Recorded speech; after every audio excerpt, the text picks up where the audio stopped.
মোহনপুর নামে এক গ্রাম ছিল। সেই গ্রামের এক কুঠিরে বাস করত স্বামী আর তার বউ।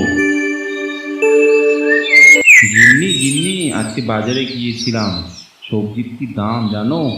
আর চালের কি দাম! বাবা, দিন দিন চালের দাম বেড়েই যাচ্ছে। তাই কি আর করবে বলো, আমাদের এর মধ্যে দিয়ে চালিয়ে নিতে হবে। কিন্তু আমার পক্ষে এই চাল ডাল কেনা সম্ভব হচ্ছে না গিন্নি। কি করব বলো তো আমি?